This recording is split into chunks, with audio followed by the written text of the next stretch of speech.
deuxième grande question, on sait qu'il y a une crise qui couve en Afrique sahélienne, notamment après le putsch au Niger. Comment réagissent les Chinois ? Eh bien, d'abord, rappelons que l'Afrique est un maillon essentiel du commerce chinois. En l'espace de 20 ans, la valeur de ses exportations vers l'Afrique a été multipliée par 20, 5 milliards de dollars en 2000 contre plus de 110 milliards aujourd'hui. Du point de vue des investissements, la Chine n'a jamais caché ses ambitions. Elle est le premier investisseur et compte à elle seule pour 40% des financements dans les projets d'infrastructure du continent.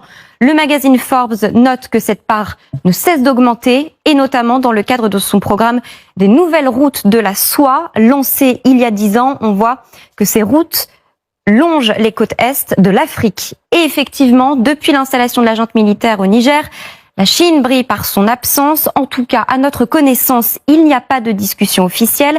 Cela peut paraître étonnant car les deux pays sont étroitement liés et parce que la Chine n'a objectivement aucun intérêt en une intervention militaire. Pour bien comprendre quels sont les liens qui les unissent, remontons à 2009. Le président nigérien alors au pouvoir, Mamadou Tandja, dissout le Parlement et le pouvoir judiciaire de son pays. L'Union européenne, les États-Unis et la CEDEAO, le bloc de pays africains de l'Ouest, imposent des sanctions. Certaines entreprises occidentales quittent massivement le pays, mais la Chine, elle, continue d'investir. Depuis, des milliards de dollars ont été injectés à la fois dans la construction des principales raffineries de pétrole du pays, mais aussi dans l'exploration des zones pétrolières. D'ailleurs, certains spécialistes affirment que si l'industrie pétrolière nigérienne est aujourd'hui viable, c'est grâce à la Chine. Notons qu'une entreprise tient à elle seule les rênes de cet empire, PetroChina, une branche de la compagnie pétrolière publique de Chine. On comprend donc que, faute de stabilité, la Chine préfère se faire discrète. Troisième et dernière grande préoccupation, l'économie, précisément. L'économie chinoise qui montre des mauvais signaux. Effectivement, c'est ce qu'observent les économistes. La Chine est entrée en récession aujourd'hui après de longues semaines d'incertitude. Le pays enregistre une période rare de baisse de prix.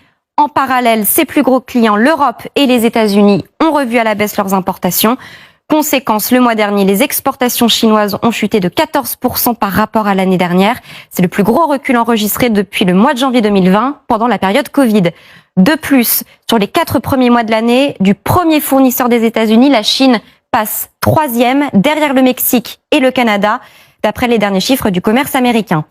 Il y a 2 ans, notons que la Chine avait connu une période similaire de courte durée. La question est maintenant de savoir si celle-ci va perdurer dans le temps. C'est ce qu'anticipent certains analystes. Merci beaucoup, Lucille. Pour nous aider à y voir encore plus clair, nous avons le plaisir d'accueillir Valérie Niquet sur ce plateau. Bonsoir, bienvenue.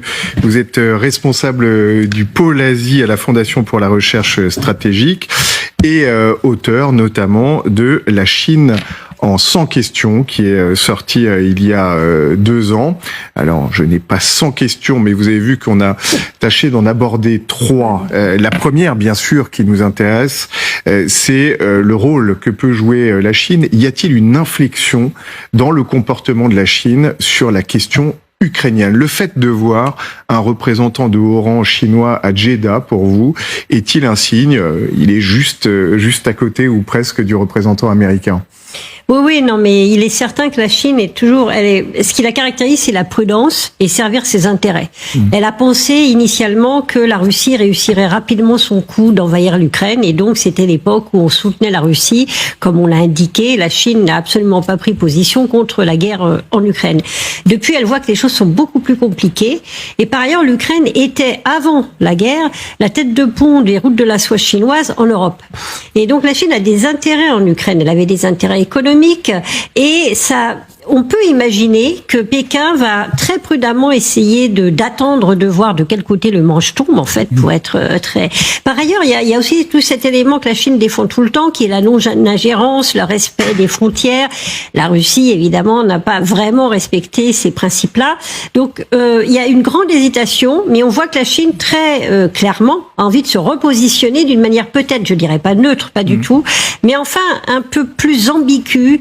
Et d'ailleurs, les Russes l'ont bien vu. Ça commence un peu à aller un peu plus mal dans ce partenariat absolument sans limite dont on parlait initialement, et donc se repositionner pour sauver ses billes en quelque sorte en Europe et son image en Ukraine. Et ça peut se faire sous l'aile précisément des Saoudiens. On sait que les Saoudiens veulent entrer dans les BRICS, ils aspirent à jouer un rôle important à l'échelle mondiale. Ça peut se faire. peut sans doute pas se faire directement avec l'Occident, qui est l'ennemi historique, mais est-ce que ça peut se faire avec un partenaire tiers? Alors,